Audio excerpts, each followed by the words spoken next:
going to go ahead and get started. I think we have enough people to get going with this meeting. I'd like to introduce myself, and my name is Sandra Hernandez. I'm the Chief Administrative Officer for the school district. My major role is overseeing policy and governance.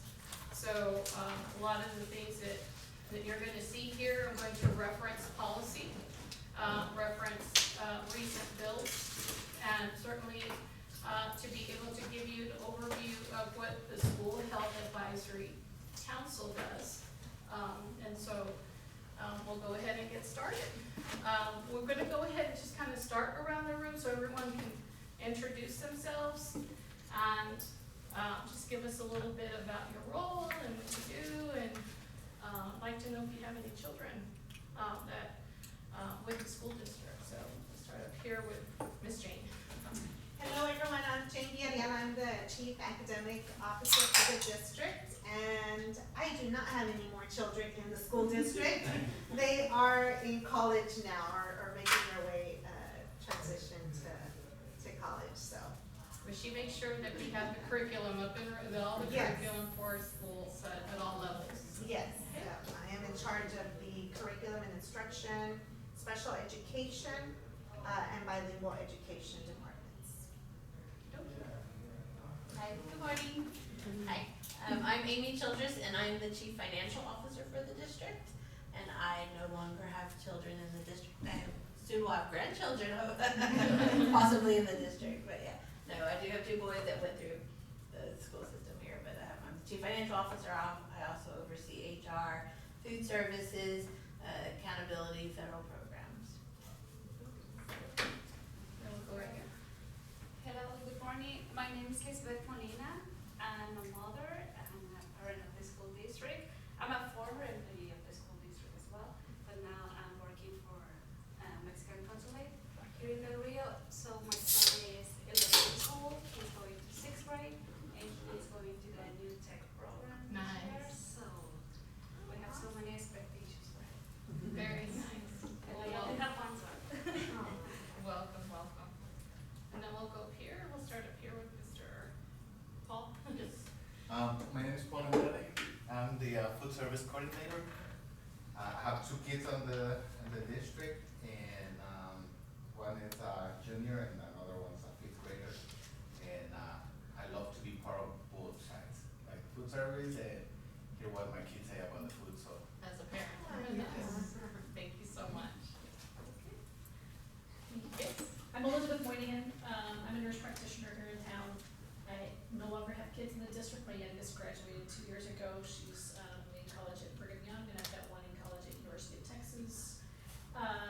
And yeah, I put 5 kids through the district. Okay. Well, thank you very much for being a part. And the interest is obviously you have health services, so you have the health services background. Okay. How you doing? Good afternoon. Oscar Gonzalez. I work for the Del Rio Police Department. I'm in investigations. Right now I have 2 girls. One of them is going to 6th grade and one to 5th grade. And I was part of this last year, which is it's a busy year for us. But I love to be here. Okay, great. Thank you so much. We'd love to have you on board. And then we'll start up here with the rep right here.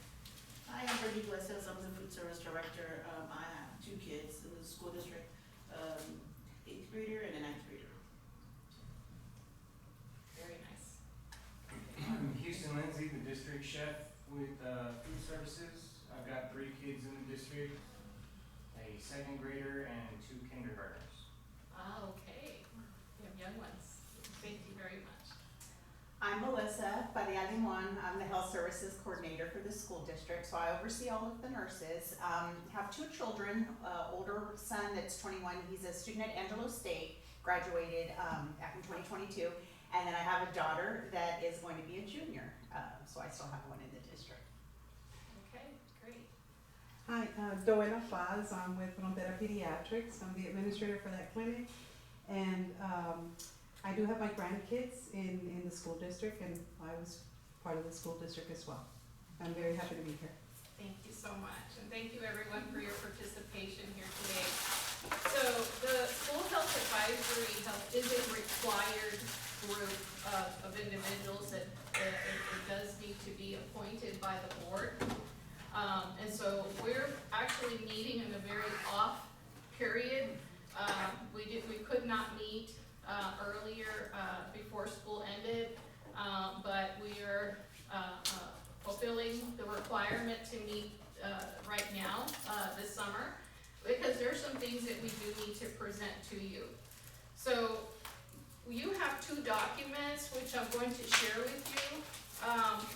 There is the health education frequently asked questions, and then you have the SHAC, which is a School Health Advisory Council frequently asked questions. So we're going to refer to those two documents during this presentation. And so let's start with the agenda here. So we're going to do a few things. I'm going to talk about both of these documents. Next, we're going to look at considering the curriculum for addressing puberty in 4th and 5th grade, for 4th and 5th grade students. Now, I will tell you that, I'll give you a back history with that when I get to that piece. This particular committee did adopt a curriculum, but we're gonna have to revisit it, so we'll talk about that when we get to that point. Nurse Limon, who is our health services coordinator, is going to be talking about the new House Bill 549, which requires us to have the airway clearance devices at every school. And then we will have food service update. They will provide us with a presentation. And then we'll talk about the meetings for the upcoming school year. So we are required to have 4 meetings throughout the school year to provide you with updates on school health. So they all have to talk about the school health for children. We have to talk about physical education, PE. And then we also have to talk about food services, so food and nutrition. So all of those 3 components are really components that we ask you to participate, to get advice, to give us advice and feedback on how the district should apply some of these rules and regulations. So let's start off with health education. So the health education FAQ, this one. So this particular one, basically this is a great tool, a great resource. It summarizes health education, what we're required to have and do for health, and how do we teach health in all grade levels from kinder through high school. So let me just tell you what that is, basically in a nutshell. So K through 5 schools, we are required to teach health education. There should be instruction in health during the school day, during the school year. And so they are regulated by the TEKS, the Texas Essential Knowledge and Skills. So we do have newly adopted skills that should be presented to children in grades K through 5. Middle schools are also required to teach health, but they provide TEKS instruction in grade 6, and then the students have a choice of taking health classes either in 7th grade or in 8th grade. So if they don't take it in 7th grade, they're required to take it in 8th grade, right? And if they take it at 7th grade, they're no longer required to take it at 8th grade. So, but we still need to address health in those grade levels. And then health at high school can be taken, but it's not required as a graduation credit. So students who take the health can take it as an elective, but it's not required for high school credit. Although there are some courses that programs that we do need to make sure that we present at the high school level, and I'll share those here in a few minutes. So let's talk about sex education and puberty and what those TEKS requirements are. I'm going to talk about those specifically. For elementary, 4th graders are expected to define the menstrual cycle and explain what happens during puberty and adolescent development. So that is a part of the instruction that has to happen. 5th graders continue learning about the changes that happen in puberty and the reproductive processes. So students also learn about personal safety. They learn about limits and boundaries between themselves. Topics include defining and learning ways to report sexual harassment, because now, there's so many things going on, in the world that we have to bring awareness to our kids. We talk about abuse and assault, and then also sex trafficking. Now, we know that this is not the typical instruction that we had when we were in 4th and 5th grade, right? There's things that become a lot more complicated, and the need for school safety and student safety has been heightened to a great degree. So the introduction to this particular topic happens at 4th and 5th grade. In middle schools, 6th, 7th, and 8th graders continue to learn about puberty and the reproductive cycle, along with sexual health and healthy relationships. Okay? So I want you to just think about that for a little bit. So I want you to think about how the Texas Essential Knowledge and Skills starts with that instruction and introduces puberty in very incremental, careful, and slow laid out processes, beginning from 4th grade to 5th grade, middle school, and then you'll see that at high school, we continue that conversation regarding healthy relationships. So, last time we met, at least probably about a year ago, when we presented the health curriculum, we presented the committee with options for the curriculum itself. So the one curriculum that we presented to this committee is the CATCH curriculum. And it was adopted by the SHAC back in 2024 for elementary instruction. However, the puberty component for the curriculum was removed, and it's no longer offered in Texas. Okay? Big Decisions is what we now offer. Well, we offer it, we've been offering it for many years, and so we've renewed it by this SHAC, also in 2024 for middle school instruction and 9th grade instruction. So we offer it in biology at 9th grade, so high school. Now, we've come to learn, once we came to learn about CATCH, because we were in the process of making sure that we trained our teachers and who was going to teach it and who was going to provide that level of instruction. But we also needed to find out, okay, so how do we involve our school nurses and our school counselors? Because when you think about this, and you look at your children may feel a little uneasy about having those conversations with just the regular teacher, right? And so the idea was to pull them out and have them receive that instruction along with a school nurse who could provide you with obviously the health-related background, and information. And again, to be able to provide the counselor with that emotional support, because sometimes you have that child who may just feel a little uneasy about talking about the topic, okay? Now, let me just pop this open before we go to that next step. So this is just a hyperlink. This is a description of that health curriculum. So we still have CATCH. There's still other areas of the curriculum that is presented, health curriculum that is presented from kinder all the way through 8th grade, right? There are other topics. What we're separating is just the one topic on puberty, but I'm just going to give you a quick rundown. So the CATCH curriculum, it's called CATCH Health Ed Journeys.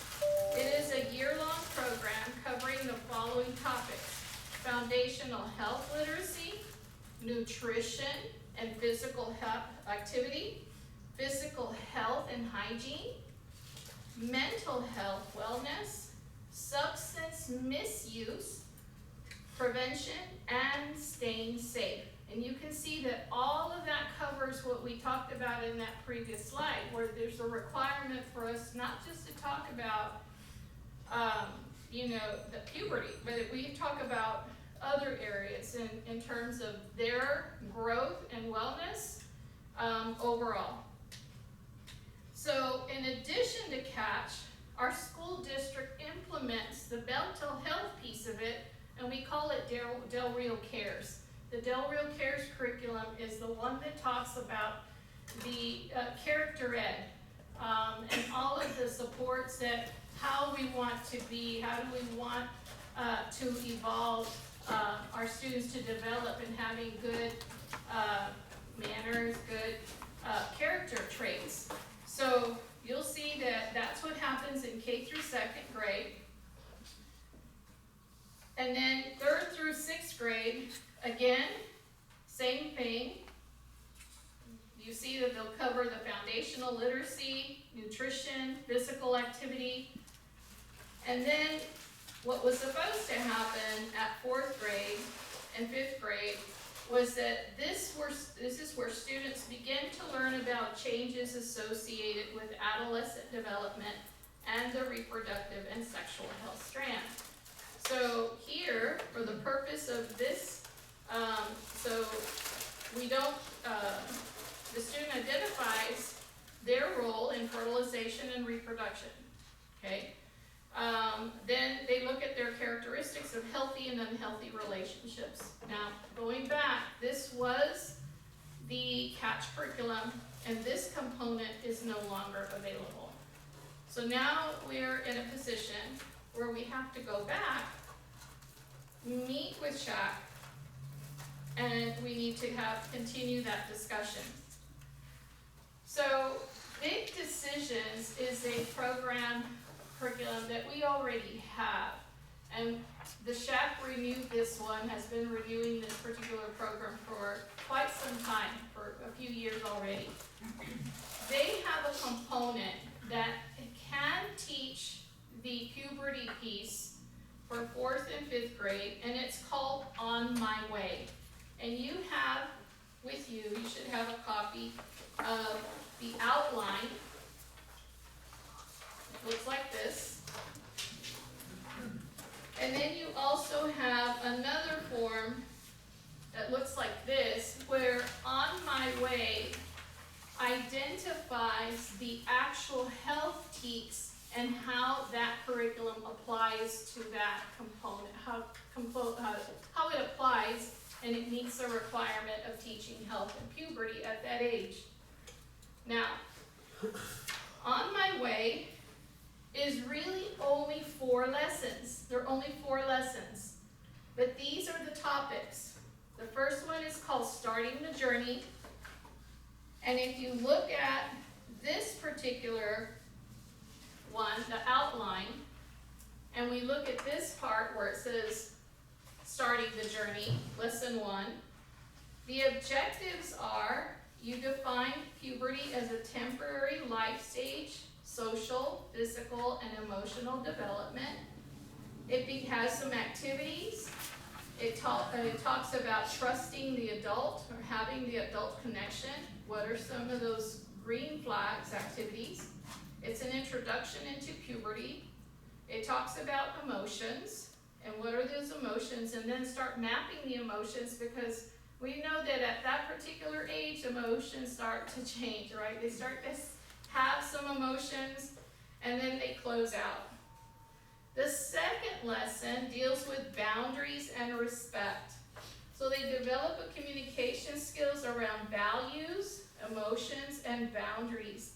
And so they learn to understand what's healthy and unhealthy relationships, and then begin to understand what does it mean by having boundaries. So they have, again, those activities, and you have, you see the several different activities there. And then the third lesson actually gets into puberty and the body. And so here they begin to identify the anatomy and those physical changes that are involved in the reproduction. And then you'll see the different parts of that activity, part of that lesson, going on from the anatomy to reproduction to menstruation, hygiene. And then the last lesson is called On My Way. And basically what that is that one last final lesson to help make sure that that child understands, that student understands the changes that are about to happen or have been happening with them so that they move on to that next step. And so that is basically the end of the conversation because it has to be age appropriate. So it's age appropriate. It's intended for 4th and 5th grade.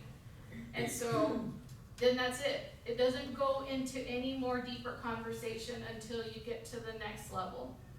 And so that is what that is. Now, let me explain about what else. This is the curriculum that is an alternate curriculum that we have to offer. But it requires the SHAC to approve it. So it's not something that the school district can just say, okay, this is what we're going to do. No, it is a responsibility. This goes back to one of those things that we checked off. The SHAC is tasked with giving us advice as to whether or not and how we want to go with teaching puberty. How do we want to instruct puberty? Should we consider this curriculum or not consider this curriculum? One of the things that's also required that has been shared in the last legislative session this past summer is that it requires parent permission, but also requires parents to opt in. That means that we can't say, we can introduce it and say we're going to have a class for puberty, but parents have to choose to opt their child to participate. It's not the other way around. It's not, okay, sending out the permission slip right away.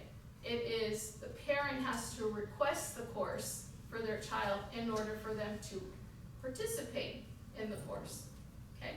So it works a little differently. So we know that that's one of those changes that has come through the legislation is parents have a little bit more flexibility in terms of choosing. Yes, I want them to go through, but they're the ones that have to initiate that need if they want them to go through that particular curriculum. Or they could say, no, we don't want them to go through the curriculum, and that's entirely okay. So, yes, ma'am? So how are you letting parents know that that curriculum exists and how to opt in? So the very first step that has to take place is here. This group needs to then make the decision, should we move forward with adopting this curriculum? That's step one. Step two is we need to bring it to the board. We say, school board, our SHAC committee, our SHAC advisory committee has advised us to recommend this curriculum for 4th and 5th grade puberty. After we do that, then we put together informational flyers with this information and we communicate it at school. And we share it during parent meetings, we share it. So obviously these trainings will not happen right away. The idea is that it will happen in the 2nd semester.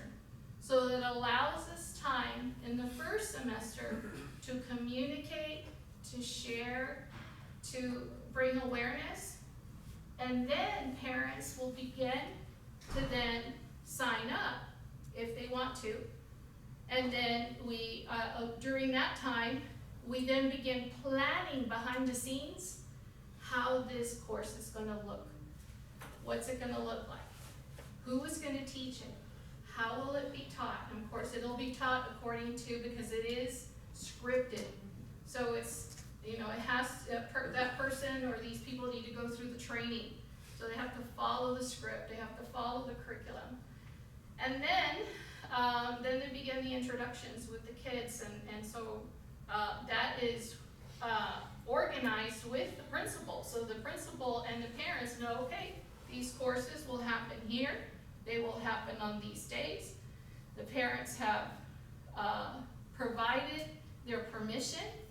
They will now be released from class to go to that class, and that's how they will attend that course. So it's very step by step. This isn't something that's going to be rolled out like the very start of the year. It is a process. And so the process begins with this particular committee, this particular council, to make that decision, okay? And so, as I mentioned to you earlier, it's taught by the school nurse and the counselor.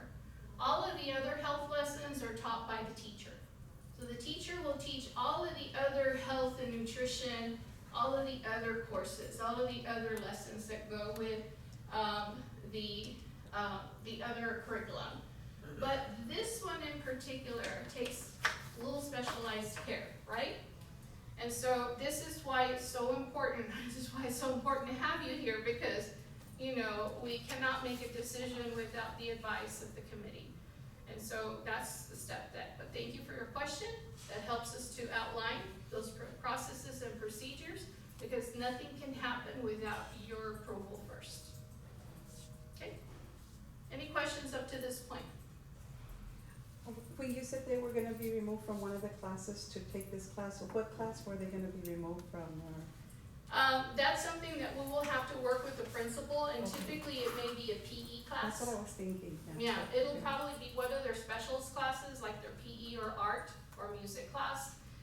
We never pull them out from a core class, like when they're being taught their core subject areas of math, science, social studies. And so that is the problem, is that, you know, we can never do that. So when we pull them out, it will be pulled out of one of those other courses like PE. But it will count as PE, because they will get their credit for attending, and they will still get their grade because they attended that. So they don't get penalized for not going to the class, right? Because it's health, and health is part of that PE part. So pretty much they're being taught some of this stuff, right? But what we try to now introduce, it will be like this, right? It'll be Yes. applied. Okay. Yeah, yes, and it will only, those lessons that they go for, those 4 lessons, those 4 pull out, will be strictly for the introduction of the puberty piece. Okay? That makes sense? All right, so then, so now we're at the next step.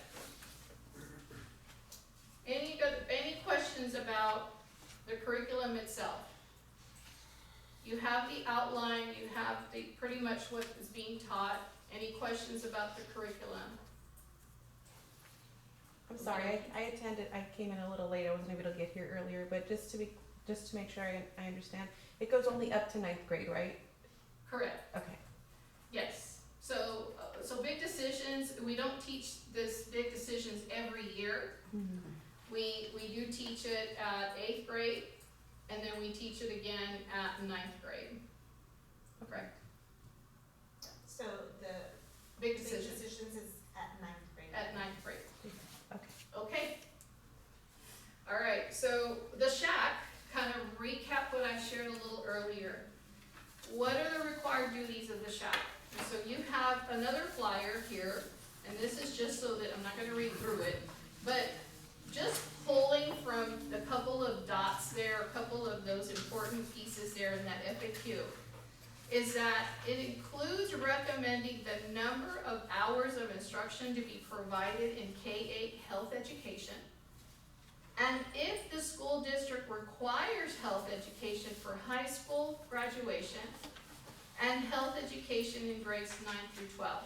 So what I shared with you before, so we're required to make sure the SHAC recommends health. We did that the last time, right? We said we're going to be teaching health through 8. We are going to use the curriculums, the both curriculums that we have. We have the CATCH curriculum, and then we have the, I'm losing my name, right? So we have those two curriculums available to us. We did say, and this is something that has been in our policy for the school district, is that we do not have the kids that are taking at high school, they can take the health, but they can take it as an elective. It's not a graduation requirement. So it doesn't penalize the student for taking the health. However, they can take it as an elective if they wish, so we can offer it. And that's where big decisions comes into play. So we do offer the health, that piece at 9th grade. And the second piece of the required duties of SHAC is we have to decide what is the appropriate grade levels and methods of instruction for human sexuality instruction. So this group is tasked with that.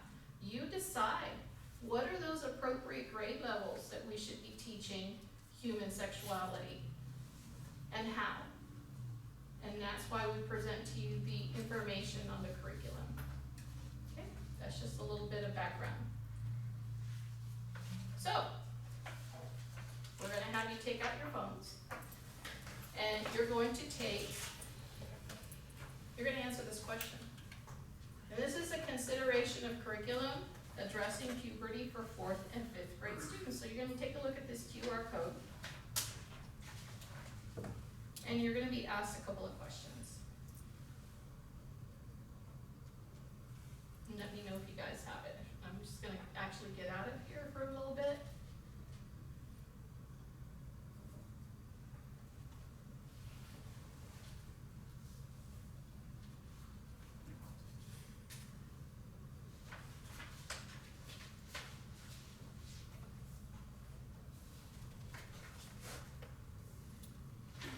And here's the question. Can I ask you another question? Yes, ma'am? Is there any plan to separate the boys from the girls during these discussions? Oh, by all means, that is a given. We are gonna separate male and females. Okay, because I know they get very, Yes, embarrassed about asking a it'll question be before uneasy somebody for else. them. So here it is, if you get on your phone, this is the QR code. If you go to menti.com, the number at the top, that's where you can choose. And so here is, the question, should the district use the On My Way curriculum to teach puberty? And it's either a yes or a no. Okay, now, school district people, we cannot vote. It's only, your membership. Okay, all right, so thank you for voting. So we have 8 people, and we can see, right away you can see, it doesn't tell you who voted, but it does tell you how everyone voted. And so you can see we have transparency. And this is the frame that I will be sharing with the board. So I share with the board that we all took a vote, this group took a vote, and this is what the outcome was, okay? All right, so you can see the transparency and the fairness. Everyone got a chance to vote. And so we're gonna go ahead and go through On My Way. What will happen next is at the regular school board meeting, not the one this coming month, but in August, I will be sharing with them and presenting the decision made by the SHAC. And then we will also have to do a purchase for this particular curriculum. So we will have to then go that route, okay? What we will do also is we're gonna have another SHAC, we're gonna have more SHAC meetings. Like I mentioned to you, we're required to meet 4 times. So at the next SHAC, we're going to give you a progress report on this process, so that you guys can keep up with what's been going on.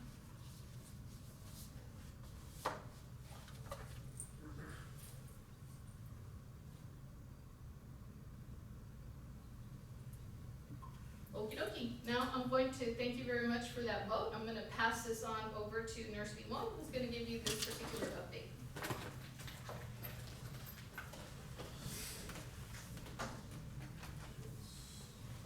Can I put in? You can. If you have it open, I can just swap it. Yes, ma'am.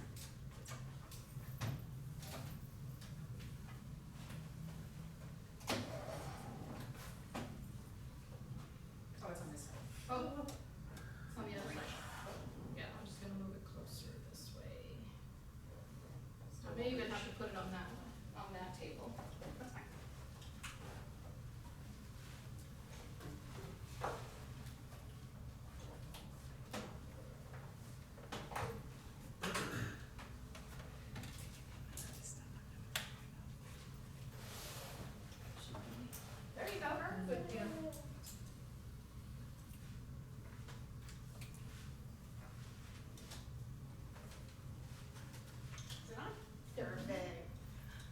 and good afternoon. Thank you for allowing me to be here. I hope I don't hit my head on this TV. So I've been asked to share some information on a new piece of legislation that's come into effect this school year, House Bill 549, which is airway clearance device availability. So this bill was introduced as a public health measure, and it received a very strong recommendation for passage as a means to promote student safety. It aimed to enhance the availability and the use of airway clearance devices in the public school setting. The bill was passed just a few weeks ago, but our district has already gotten a jump start and we've already acquired the devices. So it reads as such. The effective 25-26 school year requires all school districts to have an airway clearance device or a non-invasive device capable of removing or assisting with removing a person's foreign body airway obstruction, available at every campus in a location where a student consumes food. And so they also are asking that at least one employee is trained on the proper use of the device. So again, location. Under the bill, the placement of the device must strategically be determined by the campus principal, particularly in areas where students consume food.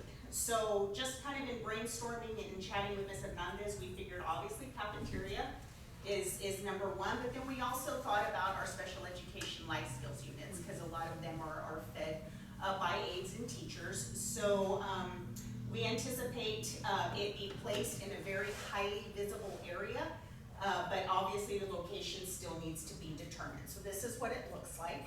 I mean, again, we'll have to collectively decide where, but it's pretty visible and seems very easy to use. We'll take a look at that in a minute. So after researching several models of airway clearance devices, the AirX Med suction-based anti-choking rescue device was chosen, mainly due to its double-way, one-way valve and free replacement kit offer if it happens to be used. So this is what it looks like, and I have one there if you'd like to pass it around. Again, it is to be placed on the outside of the students, and what's nice is it comes with a couple of different sizing options. If you'd like to open it, it's absolutely fine. So it doesn't need to be sterile or anything like that. It's just basically like a plunger is what it looks like. So it's a smaller version for the children and then the larger version for the older children or. Right. And again, what was nice about it is if it does happen to be used, I've already registered it with the company so that we would get a free replacement, because if the food item is in here, there's no way to remove it. It would be considered non-sterile after that point, so we would get a free replacement. But basically this just attaches onto here. This is placed over the child's mouth, or adult for that matter, and basically acts like a printer. Are you familiar with this? Have you seen this before? So here's another image up there demonstrating the double one-way valve compared to a traditional valve, and this is the double one-way valve. The double one-way valve prevents air from being pushed through the mask, which can push the obstruction further down into their airway. The choking rescue device utilizes a combination of suction and pressure to clear the airway obstruction. By creating negative pressure, the device helps to dislodge and normal breathing can be reestablished. As far as training is concerned, they're recommending at least one employee be trained, but the way that I see it, I mean, this is pretty foolproof. I mean, I would recommend, and of course we still need to discuss it, obviously school nurses will be trained. I would love for the cafeteria staff to be trained. I would love administrators to be trained. Anybody that really kind of frequents the cafeteria, I mean, it's kind of a no-brainer. Even at a faculty meeting, again, there's no pressure to do it, but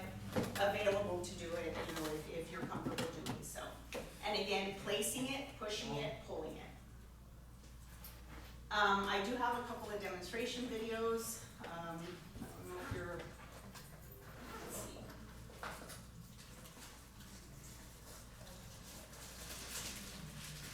But I don't have a speaker, so I don't know if you'll, oh, it's not showing. Open. I have to open it. Oh. It's not showing. Didn't pick up your. I did pick it up.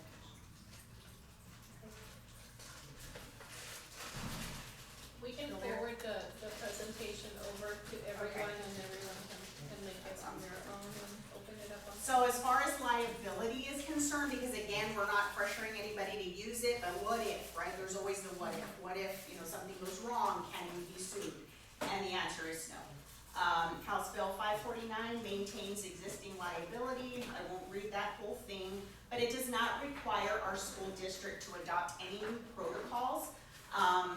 It aligns with the principle that individuals and institutions should take proactive steps to protect and care for others that are in their charge. It's another attempt aimed at school safety in the event of an emergency. Best thing to do is just be prepared, be proactive. That's it. Any questions? No? No question, but I think that's great. Isn't it cool? Yes. Yeah. I do too. I think that the Heimlich has always been the traditional, but unless you're CPR certified, and then of course there's sometimes some different physical, aspects that might come into play, not be comfortable, a pregnant lady, where do you place it, it's so, this, again, foolproof. That's great. I would just make a comment, I would recommend every faculty meeting that everyone be shown how to use it. Yes, So that they at least have a clue. that would be. Because I know several people who have almost choked to death and two who have choked to death.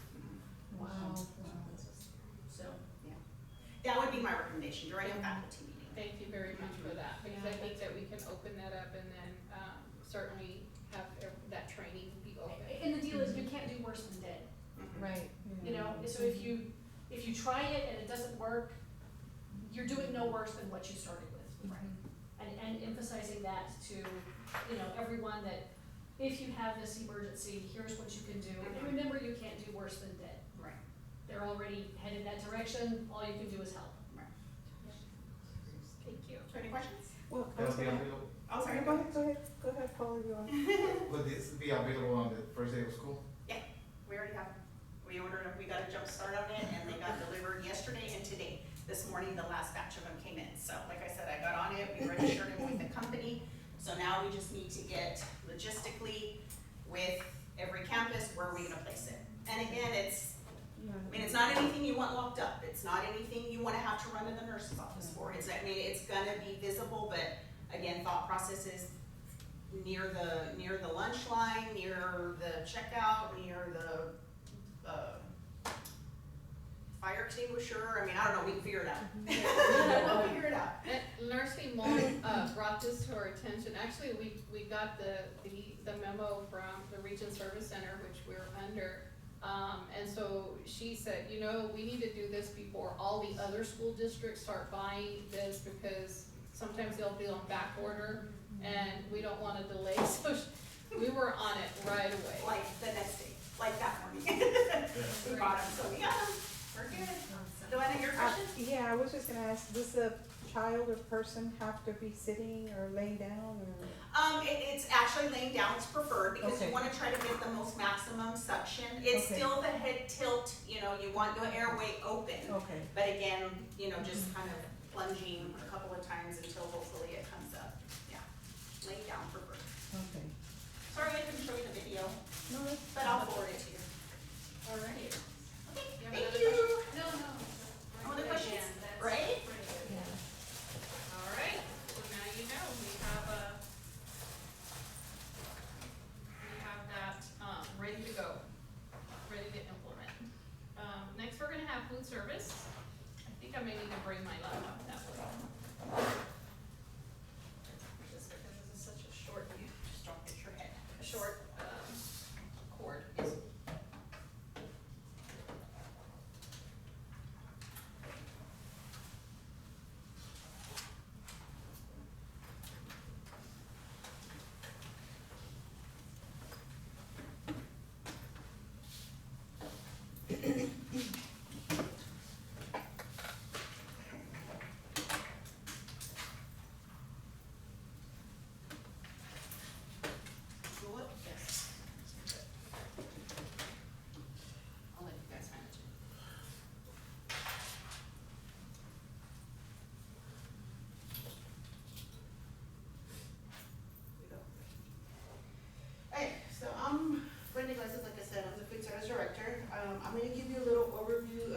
how many meals we made, why is it important that our kids eat in school, and the presentations that Chef Houston does.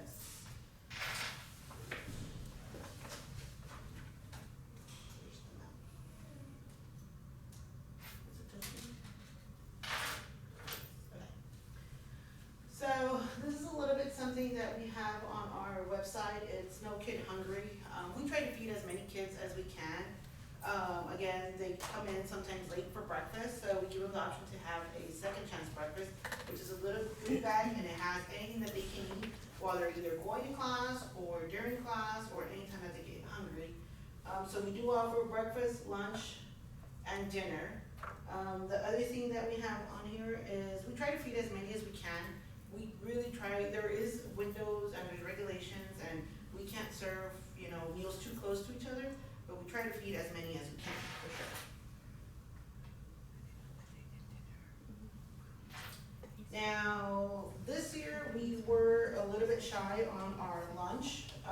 Compared to last year, we did 518,193 breakfasts. And this past year, we did 525,793. So there our breakfast went up just a little bit. For our lunch, we did 1.1 million meals, almost close to the 1.2, but we did lose quite a few lunch meals. We understand that a lot of kids are bringing in lunch boxes. We do recommend that even if they have a lunch box, they can also get a tray. They don't have to just get what their parents sent them. We can only give them one meal, of course, but we can, if they have a lunch box, they're more than welcome to get a tray. And I think there was a lot of confusion. If I have a lunch box, will you guys go sit on that side? But it's pretty much everybody's welcome through the line. Okay, so we do recommend that we pass that on to the teachers, the principals, everybody that works in the cafeteria. Again, we do feed everybody for free. There is no charge for anybody to eat none of these meals. Here's a little breakthrough. We did increase our meals in 23-24 by 44,000 breakfasts. This past year, we only increased it by 7,600. And then our lunch, we increased it by 71,000. That was the first year that we went completely free for everybody. That's why the number is so high. Last year, this past year, we lost 18,000 meals. Again, but we encourage everybody to go through the line as much as they can. So why is it important? Well, the more kids we feed, the more funding that we receive. The more funding we receive, well, we get to buy new equipment for everybody. So this is the first year that almost all the campuses have new stoves, new reach-ins, pass-throughs, the tilt skillets, milk boxes. Almost every campus has almost all their equipment new this year because previous year went so well for us. So we're encouraging that everybody come and eat. It will increase our funds for our food service department. And then this is pretty much a little mapping of how to book an event with our district chef, and he can take over this. So I do events like farmers markets and roving chefs. The roving chef is like a little cooking class for the kids. We try to focus on like the nutrition aspect of what it is that we're making. Give them a little tidbit information of, what goes into the dish nutritionally, what makes it good to eat. We also provide them with recipe cards to take home so that they can maybe make that dish with their family. And then the farmers markets are exactly that. It's a farmers market. We set up with fruits and vegetables. I like to try and bring in like exotic fruits and vegetables that maybe the kids have not tried before. Give them an opportunity to try something that maybe they've never been able to access before. And again, we talk about the health benefits of each of those items that we present at those events. This past year we did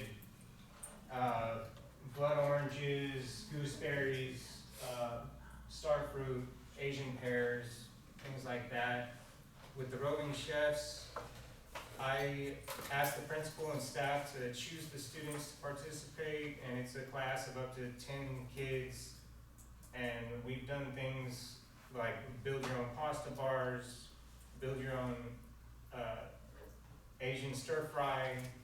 I've done, holiday themed items like Christmas tree crepes and, pumpkin pancakes, mummy pizzas. So things like that to try and make it fun for the kids and a little bit educational. And then, so within the 12 campuses that we serve, we have 12 campuses that have an actual kitchen, but we do feed 17 campuses. And this is all our staff, we're a little bit over 100, but without these team, we couldn't make it. These ladies and gentlemen do a lot of work, a lot of the heavy stuff, so. We wanted to present them, and then this is our office staff. That's it. Questions? Thank you.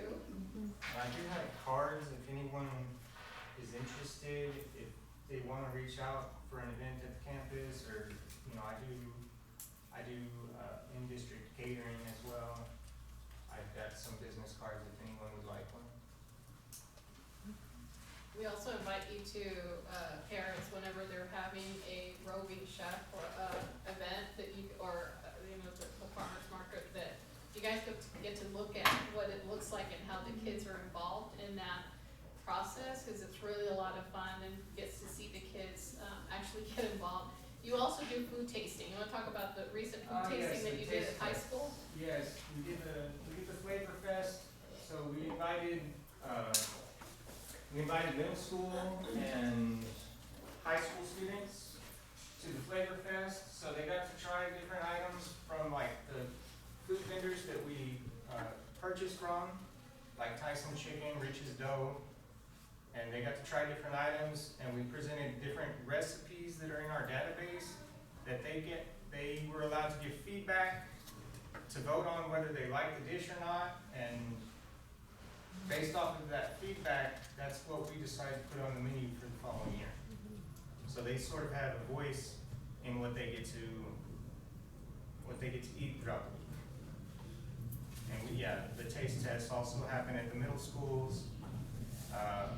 This past year, I taste tested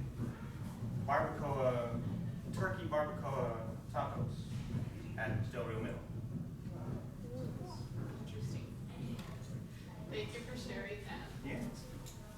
So there is student involvement in that process as well, so that was one of those things that when we talked about SHAC, that it involved is so much the student voice and having the student voice in this process. So we're gonna go ahead and finish up.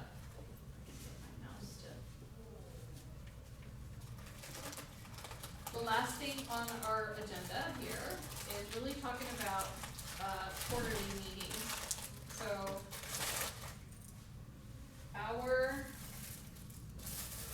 SHAC met last year. As I mentioned to you before, we're required to have a minimum of 4 meetings. I'd like to have a follow-up meeting based on the health recommendations. Now, we know that it'll go to the board in August because we're already in July.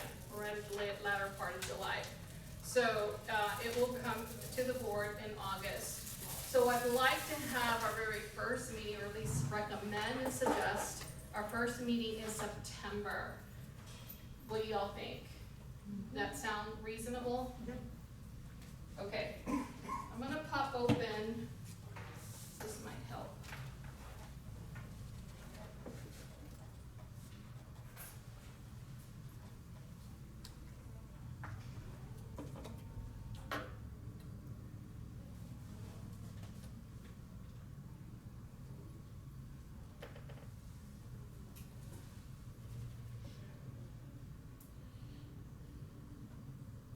You guys can see that. Can y'all see the calendar? No. No? Oh, that's weird.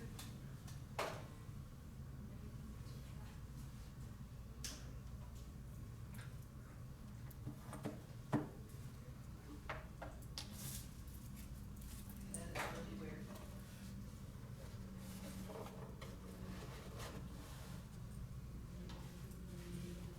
It looks like the screen's extending because we don't see our mouse moving at all. to get rid of all of these and drag it.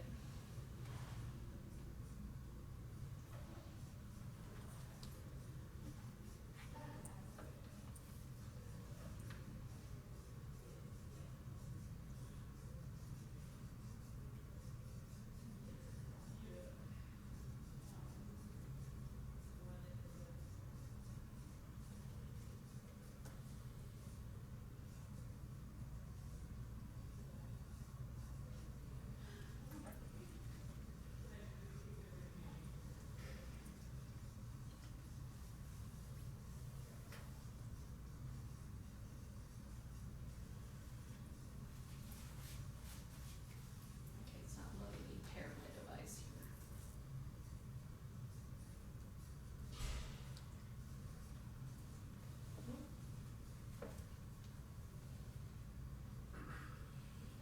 Okay, so it's not gonna help me right now. So we can do the first one in September.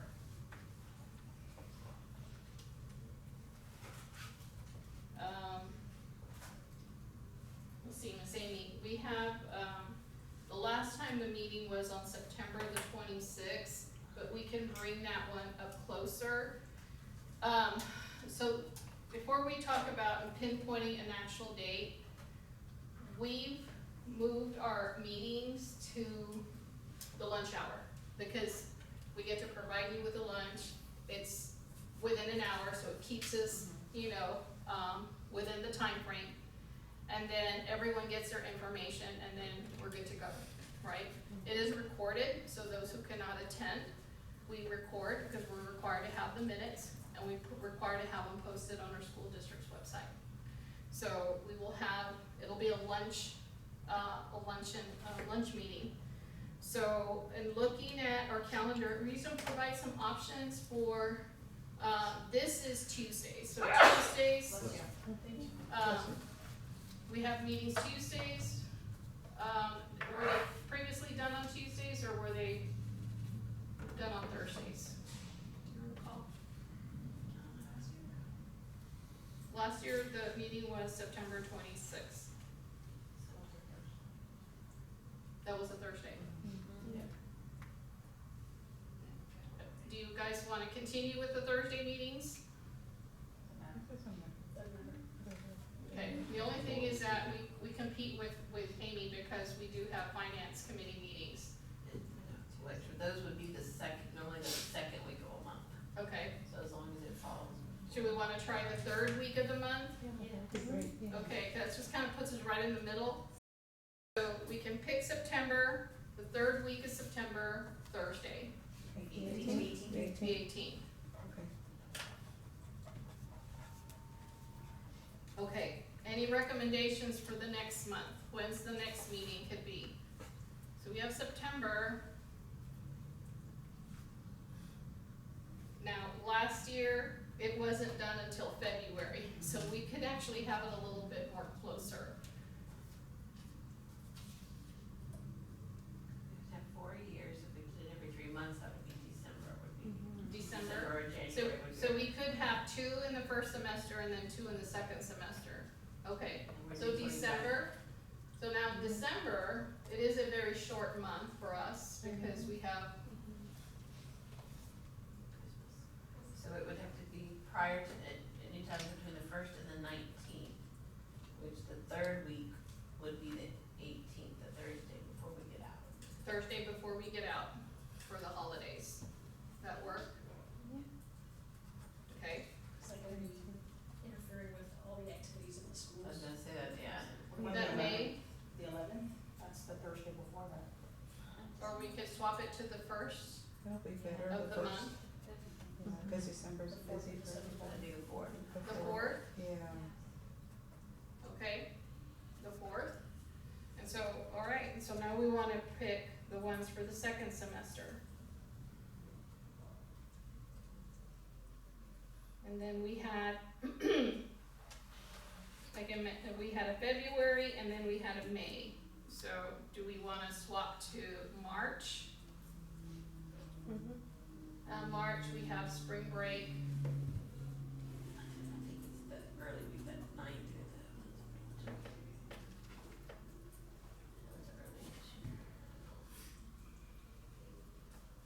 spring break is the 9th through the 13th.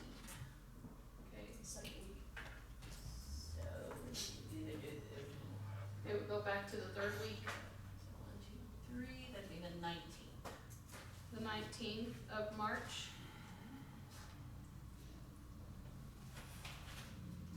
And then the last one would be in May.